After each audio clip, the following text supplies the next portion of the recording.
Toto, pasok! Aba, tanga ang putang ina. Ano ba galit? Arang ano pala doon sa papunta? Oh, alam mo na, sikip-sikip ng daan eh, oh. Magagalit ka pa. Oh, traffic, oh. Paano naman kasi nandito ka? Alam niyo pag ganun sa kaliwa yung mga... So guys, nandito tayo yan sa may SM Bikutan. And syempre kung init na init ka na, mainit ang panahon, yan. Tara, swimming tayo. Ito mo naman yung anino natin, pre. Oh. Tarik na tarik talaga yung araw. Mainit talaga, pero kapag dugo, mainit ha, naka-speedless ka pa. Ano nga eh. Yan oh. Ayun, so guys, nandito nga tayo sa may, again, Better Living Parañaque. And syempre, yung pupuntahan natin is Chateau LC Condo. Yan. Ganda mag-swimming dyan kasi Olympic size yung laki niya at meron siyang kiddie. Yan oh. Chateau LC. Yan, Chateau.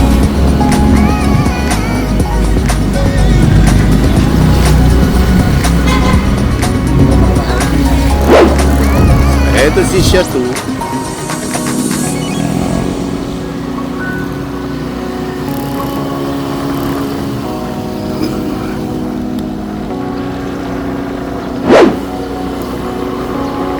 Yan. So yun yung swimming pool. No? Good morning.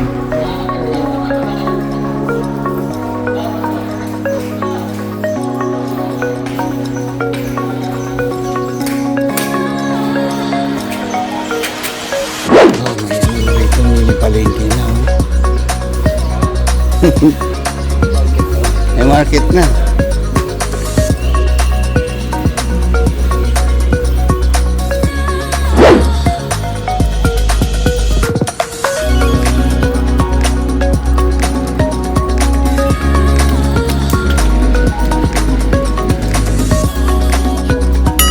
Sana all.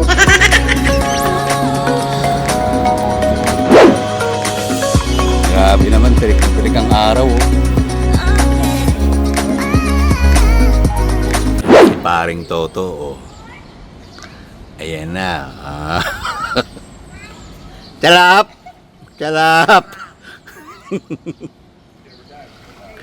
Ayan na, lumamoy na, oh. Pang-Olympian, oh. Wala na, matanda na ang kupad ng movement.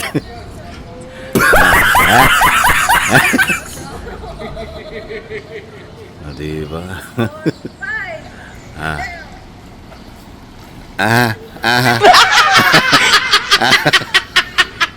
Grabe, ito nga uli yung swimming pool ng Chateau LC. Again, malaki to kasi Olympic size to. Bali, 2 pool yan. 1, 2, mayroon siyang kiddie pool.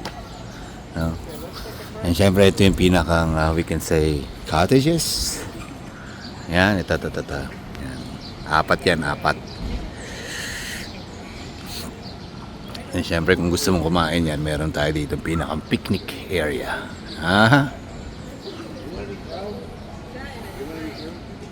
And syempre, itong Chateau na to is tumatanggap to ng mga events, party. Kaya meron tayong tinatawag na multi-purpose hall. I don't know kung yun ang exactly term, pero may seating capacity ito ng may capacity ito ng around 100 packs or more.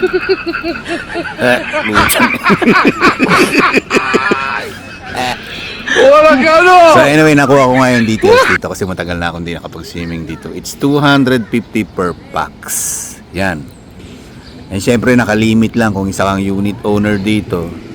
Pwede ka lang magdala rito ng 3 persons kung single bedroom ka lang. And kung 2 bedrooms ka, maximum of siguro 6 packs ang kaya mong pwedeng i-invite dito.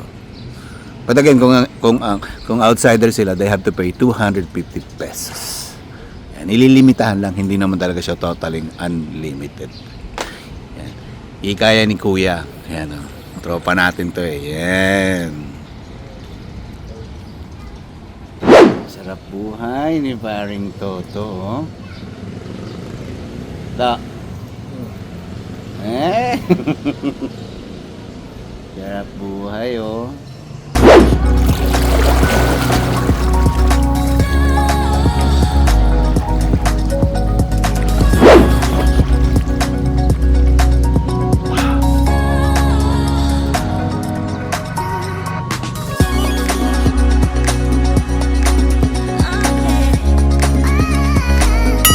Sana all.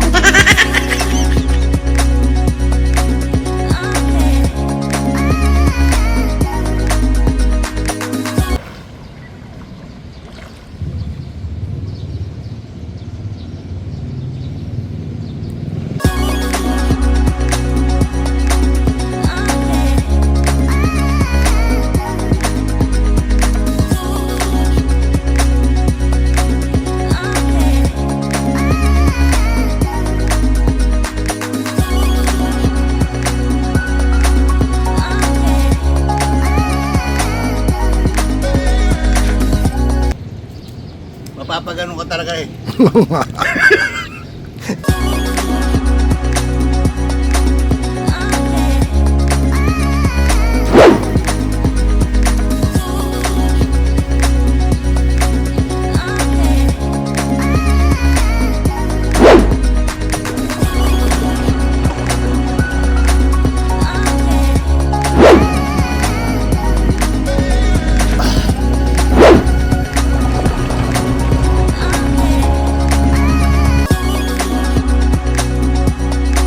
Alam mo, feeling ko kami lang yata yung init na init.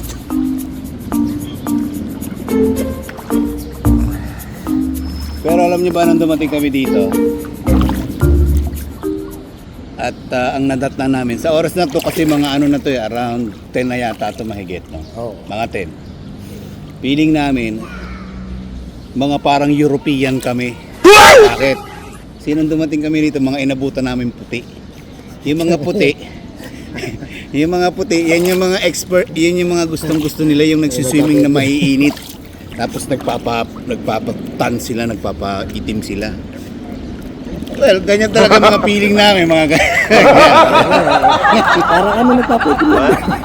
O natural na ito na. di ba? Pero alam mo ba, madaling malalaman kung taga rito ka o hindi. Alam bakit? Ako mukha lagi akong native.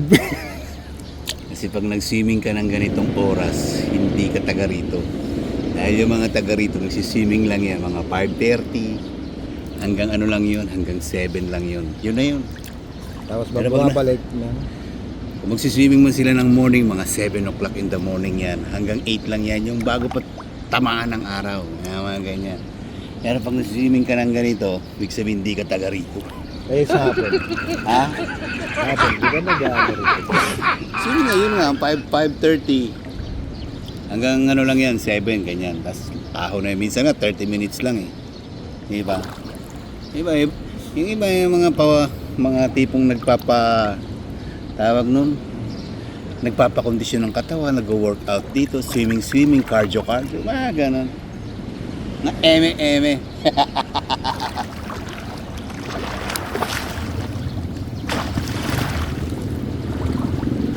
So yun guys, no, gusto niya ng isang mabilisang swimming kung nandito kayo sa may Parañaque area. Tambay kayo dito sa punta kayo dito sa may Chateau. Okay din dito. Well maintained yung swimming pool dito.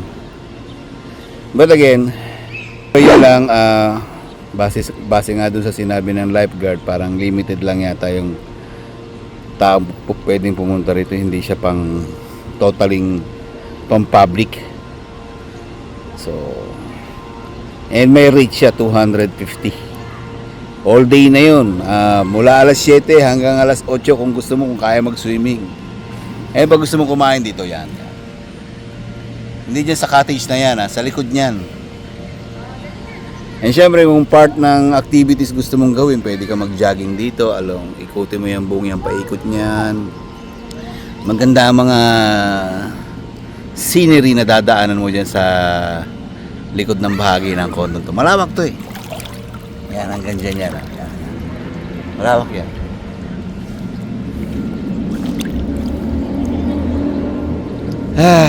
Hello, enjoy?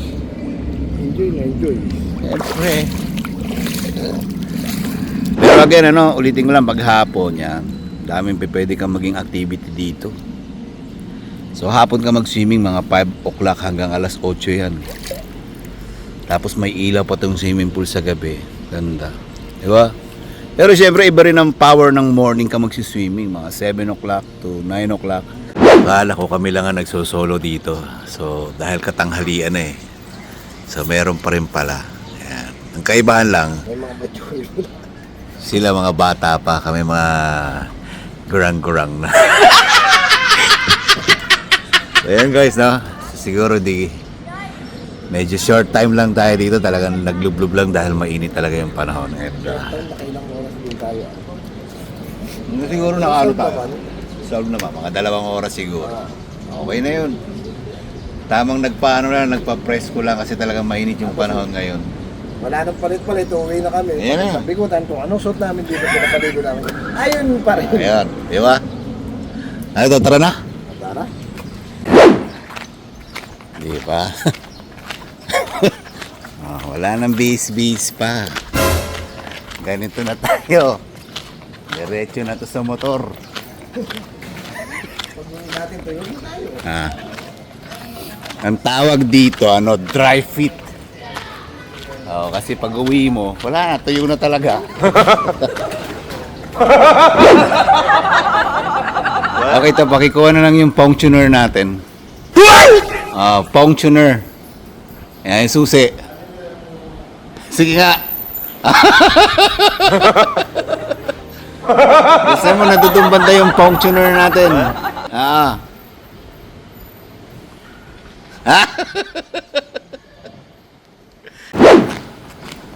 Dali, palagay ng gamit ko. So yun guys, no?